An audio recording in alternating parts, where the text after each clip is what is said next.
विदेशी लेखों के बारे में पढ़ेंगे। इस वीडियो को देखने से पहले आप लोग पुरातात्विक स्रोत वाली वीडियो देख लेना, जो इससे पहले मैंने अपलोड करी है, ठीक है ना। अगर आप वो नहीं देखेंगे तो आपको ये कुछ भी समझ में नहीं आएगा। तो आज हम क्या पढ़ेंगे? आज हम पढ़ेंगे भारतीय लेख और विदेशी लेख के बारे में। अब भारतीय लेख क्या होता है, विदेशी लेख क्या होता है?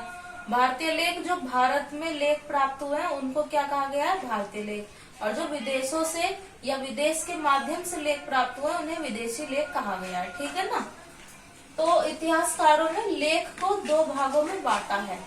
पहला है भारतीय लेख, दूसरा है विदेशी लेख, ठीक है ना। तो अब भारतीय लेख के बारे में हम पढ़ते हैं। भारतीय लेखों को दो भागों में बांटा जा सकता है। कितने भागों में बांटा जा सकता है भारतीय लेख को? दो भागों में। पहला है अशोक के समय के लेख और दूसरा है अशोक के बाद के लेख। अशोक के समय के लेख का क्या मतलब है कि जब अशोक सम्राट इस दुनिया में थे, उस समय के लेख जो है उसे अशोक के समय के लेख बोला गया। और अशोक के बाद के लेख मतलब जब अशोक सम्राट इस दुनिया में नहीं रहे, उसके बाद के जितने भी लेख हैं उनको अशोक के बाद के लेख कहा गया, ठीक है ना। अब हम स्टार्ट करते हैं। सम्राट अशोक ने अपने संपूर्ण राज्य में शिलाओं एवं स्तंभों पर लेख लिखवाए थे। जो ये सम्राट अशोक है, इसने अपने पूरे राज्य में, मतलब उसका राज्य जहां से जहां तक था, पूरे राज्य में उसने शिलाओं और स्तंभों पर लेख लिखवाए, ठीक है ना। स्तंभ क्या है? पिलर। और शिलाएं आप सभी समझते हैं। इतिहास की जानकारी के लिए लेख सहायक सिद्ध हुए हैं, ठीक है।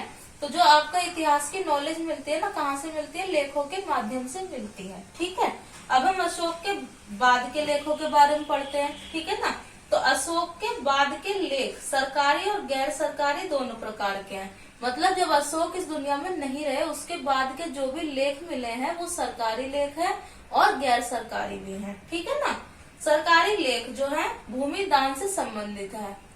समझ में आया आपको कि जो सरकारी लेख है वो भूमि दान से संबंधित है। भूमि दान क्या होता है? जैसे कि राजा है, ठीक है ना, उसने अपनी प्रजा को या ब्राह्मणों को एक बहुत बड़ी भूमि का पार्ट दे दिया दान में, तो इसी को भूमि दान कहा गया, ठीक है ना। तो सरकारी लेख जो है भूमि दान से संबंधित है। अब नेक्स्ट पॉइंट हम देखते हैं, समुद्रगुप्त का प्रशस्ति लेख। समुद्रगुप्त का जो प्रशस्ति लेख है उसके बारे में हम पढ़ते हैं। तो समुद्रगुप्त का प्रशस्ति लेख क्या है? अशोक के एक स्तंभ पर लिखी गई थी क्या? प्रशस्ति लेख। तो प्रशस्ति लेख क्या है? अशोक के एक स्तंभ पर लिखी गई थी, ठीक है ना। वह आज भी आपको कहाँ मिलेगी? प्रयाग के किले में देखने को मिल सकती है, ठीक है ना। प्रशस्ति लेख में समुद्रगुप्त के चरित्र और उसकी विजयों के बारे में विस्तृत जानकारी प्राप्त हुई है, ठीक है। तो जो ये प्रशस्ति लेख है वो किससे संबंधित है? समुद्रगुप्त से, ठीक है ना। तो इसमें क्या है? इसमें जो समुद्रगुप्त का चरित्र है उसका वर्णन किया गया है और किसका? उसके विजयों का वर्णन किया है। मतलब समुद्रगुप्त ने जितने भी युद्ध लड़े उसमें जो भी उसको विजय मिली उसका वर्णन किया गया है। और शॉर्ट में नहीं, बहुत लॉन्ग में वर्णन किया गया है, ठीक है, उसके चरित्र और विजयों के बारे में। अब हम गैर सरकारी के बारे में पढ़ेंगे, ठीक है ना। तो इनकी संख्या सरकारी लेखों की अपेक्षा अधिक है, ठीक है ना। तो जो गैर सरकारी लेख है उनकी जो संख्या है ना बहुत ज्यादा अधिक है सरकारी लेखों के मुकाबले, ठीक है ना।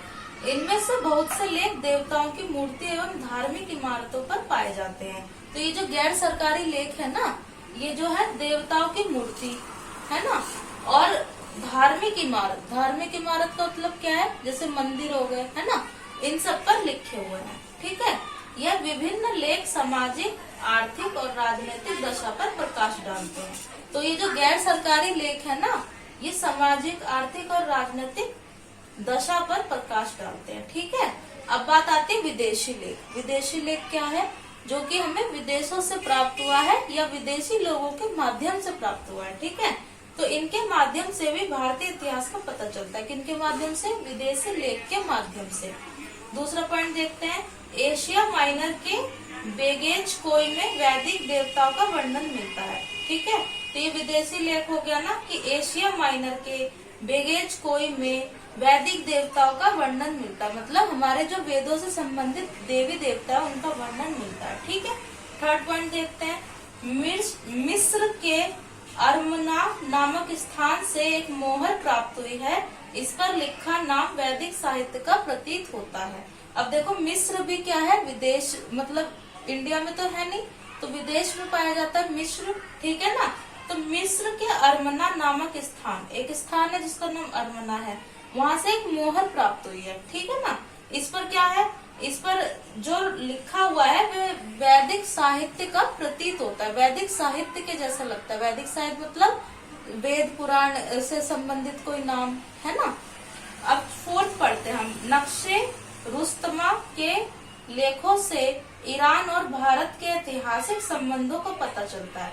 तो आपने देखा कि नक्शे रुस्तमा है जो, उसके लेखों से ईरान और भारत के बीच जो ऐतिहासिक संबंध थे उनका पता चलता है ना।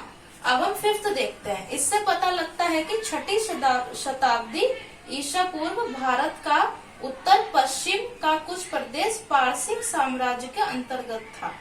देखा आपने कि ये जो विदेशी लेख है इनके माध्यमों से क्या पता चलता है कि छठी शताब्दी ईसा पूर्व भारत का उत्तर पश्चिम का कुछ प्रदेश पारसिक साम्राज्य के अंदर आता था। किससे पता चला? विदेशी लेखों से। तो ये पॉइंट्स देखे आपने कि विदेशी लेखों से क्या क्या पता चलता है इतिहास के बारे में, विदेशी लेख कैसे इम्पोर्टेंट है इतिहास की जानकारी के लिए। तो यहीं पर मेरा वीडियो ये वाला एंड होता है। इसके बाद जो आप वीडियो देखोगे उसमें मैं आपको मुद्राओं के बारे में पढ़ाऊंगी। For watching my video please like and subscribe my channel.